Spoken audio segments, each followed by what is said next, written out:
வணக்கம். பரபரப்பு மீடியா செய்திகளுக்காக நான் நிரோஷன்.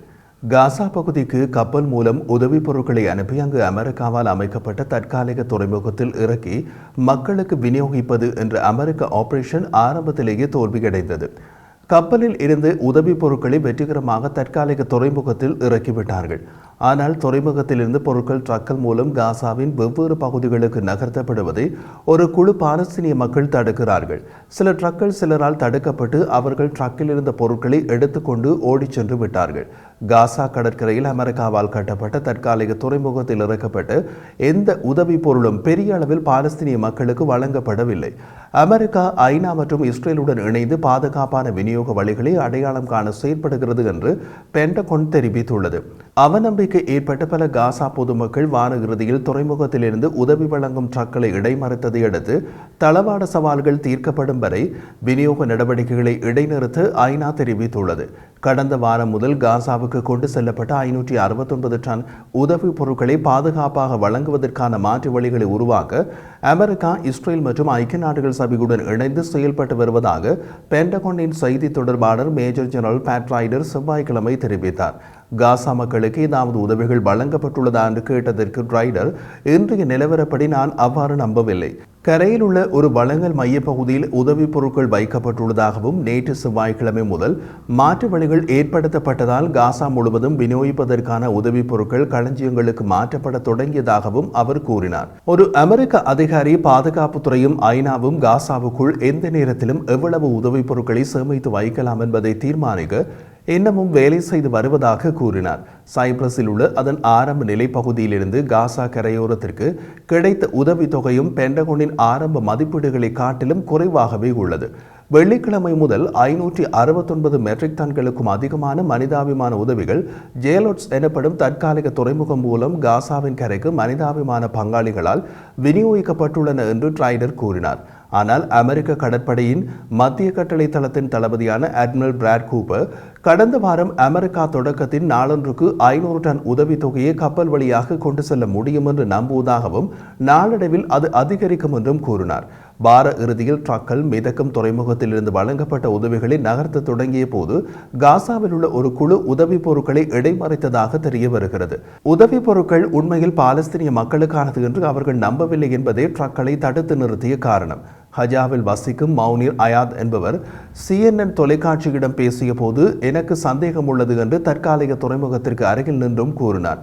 இந்த மிதக்கும் தற்காலிக துறைமுகம் எதை குறிக்கிறது மற்றும் அதன் நோக்கம் என்ன என்பது எனக்கு புரியவில்லை. இது உதவிக்காக என்று அவர்கள் கூறுகிறார்கள், ஆனால் மக்கள் பயப்படுகிறார்கள். இது உண்மையில் உதவியா அல்லது வேறு ஏதாவதா?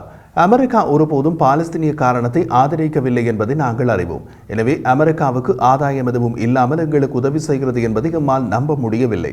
அதனால் தான் பொருட்களை ஏற்றி சென்ற ட்ரக்களை மறைத்து மேலே செல்ல விடாமல் தடுக்கிறோம் என்று கூறினார். செவ்வாய்க்கிழமை காசாவில் தரையிறக்கப்பட்ட சில ஆரம்ப உதவிப் பொருட்களை ஏற்றி சென்ற வாகனங்கள் சிலரால் இடைமறிக்கப்பட்டதாக பேட் ரைடர் ஒப்புக்கொண்டார். அது தொடர்பாக அவர் கூறிய போது, அவர்களது விரக்தியை முழுமையாக புரிந்து கொள்கிறோம்.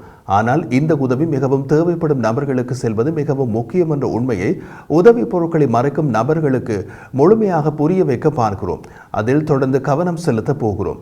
இது ஏன் திட்டமிட்டபடி வேலை செய்யவில்லை அல்லது எப்படி வேலை செய்ய வைக்கலாம் என்பதில் கவனம் செலுத்துகிறோம். பாலஸ்தீனிய மக்களுக்கு உதவி கிடைப்பதை உறுதி செய்ய நாம் எவ்வாறு வேலை செய்யலாம் என்பதில் நாங்கள் வெவ்வேறு தேர்வுகளை ஆலோசிக்கிறோம் என்று தெரிவித்தார். ஏப்ரலில் பென்டகன் காசாவின் பட்டினியால் வாடும் மக்களுக்கு ஒரு நாளைக்கு சுமார் 500 டன்கள் 90 ட்ரக் சுமைகள் என்று ஆரம்பித்து தினசரி 150 ட்ரக்கள் வரை உயர்த்தும் நோக்கத்துடன் செயற்படுவதே இலக்கு என்று கூறியது. காசா பகுதியில் மனிதாபிமான உதவிப் பொருட்கள் விநியோகம் மோசமடைந்தால் கடந்த வாரம் காசாவில் அமெரிக்காவால் தற்காலிக துறைமுகம் அமைக்கப்பட்டது. மனிதாபிமான உதவிக்கான சர்வதேச அபிவிருத்திக்கான அமெரிக்க ஏஜென்சியின் நிர்வாகியான சொனாலி ஹோல்டே கடந்த வாரம் காசாவின் நிலைமைகள் மேம்படவில்லை என்றும் கடந்த 2 வாரங்களில் ஒரு முக்கிய எல்லைக்கடவை மூடப்படுவதை கண்டோம் என்றும் கூறினார். காசா முழுவதும் 2.2 மில்லியன் மக்களில் மொத்த மக்கள் தொகையும் கடுமையான உணவு பாதுகாப்பின்மையினை எதிர்கொள்கின்றனர். பாதுகாப்பு கவலைகளை எழுப்பக்கூடிய ரஃபாவில் இஸ்ரேலின் ராணுவ செயல்பாடுகளை கண்காணிப்பது தொடக்கம் தற்காலிக துறைமுகம் வரை அமெரிக்கா பல சவால்களை காசா பகுதியில் எதிர்கொள்கிறது. தற்காலிக துறைமுகத்தில் இருந்து காசாவுக்குள் உதவிகளை யார் கொண்டு செல்வார்கள் என்பதை முடிவு செய்வதில் ஆரம்ப சிக்கல்கள் எழுந்தன. எந்த அமெரிக்க துருப்புகளும் காசாவின் தரையில் காலடி வைத்திருக்காது என்று அமெரிக்கா திரும்ப திரும்ப கூறியது. அமெரிக்க துருப்புக்களை கடல் நடவடிக்கைகள் மற்றும் வானிலை சவால்களை சமாளித்தல் போன்ற தளவாடங்கள் தொடர்பான நடவடிக்கையில் பயன்படுத்தலாம் என்றும் முடிவு செய்யப்பட்டது. ராய்டர்ஸ் செவ்வாய்க்கிழமை கூறிய போது தரை எல்லை கடவுகள் உட்பட பிற வழிகளில் உதவிப் பொருட்களை அனுப்ப அமெரிக்கா தொடர்ந்து அழுத்தம் கொடுத்து வருகிறது என்று கூறினார். அமெரிக்க பாதுகாப்பு செயலாளர் லாய்ட் ஆஸ்டின் இஸ்ரேலிய பாதுகாப்பு அமைச்சருடன் ரஃபா உட்பட தரை எல்லைக்கடவுகள் மூலம் உதவிப் பொருட்களை அனுப்புவது முயற்சி குறித்து தொடர்ந்து உரையாடி வருகிறார் என்றார். ராயல் ஜோர்டானிய விமானப்படையுடன் இணைந்து காசாவுக்குள் பல மனிதாபிமான உதவிகளை அமெரிக்க விமானங்கள் மூலம் விநியோகம் செய்துள்ளது. அவை இனியும் தொடருமா என்பது தெளிவாக தெரியவில்லை. ராய்டர்ஸ் செவ்வாய்க்கிழமை செய்தியாளர்களுடன் பேசிய போது அதுவும் எங்களுடைய தேர்வுகளில் ஒன்று என்று கூறினார். ஆனால் அந்த முயற்சி எதிர்காலத்தில் நன்றாக தொடருமா என்பதை அவர் கூற மறுத்துவிட்டார். அமெரிக்க மத்திய கட்டளை தளத்தால் அறிவிக்கப்பட்ட கடைசி மனிதாபிமான விமான விநியோகம் மே 9ஆம் தேதி நடத்தப்பட்டது. அது ஒரு அமெரிக்க ராணுவ முயற்சி அல்ல, அது ஒரு கூட்டு சர்வதேச முயற்சி என்று அமெரிக்கா அப்போது அறிவித்தது. ஆனால் விமானங்கள் மூலம் விநியோகம் என்பது ஒரு மட்டுப்படுத்தப்பட்ட நடவடிக்கையை தவிர அதன் மூலம் காசாவில் உள்ள அனைவருக்கும் மனிதாபிமானமான பொருட்களை விநியோகிக்க முடியாது. தவிர விமானம் மூலம் போடப்படும் பொருட்கள் யாருடைய கைகளுக்கு போய் சேரும் என்பதையும் உறுதியாக கூற முடியாது. பாலஸ்தீனிய மக்களின் அவநம்பிக்கையையும் அதே நேரத்தில் அவர்களுடைய தேவைகளையும் நாங்கள் இப்போது புரிந்து கொள்கிறோம். அவர்களுக்கு தேவையானவற்றை அனுப்பி வைப்பதற்கு நாங்கள் தொடர்ந்து முயற்சிக்கப் போகிறோம் என்று ராய்டர் தெரிவித்தார். அமெரிக்காவின் இந்த காசா ஆபரேஷன் வெற்றியடைவது கடினம் என்பதே தற்போதுள்ள சூழ்நிலை.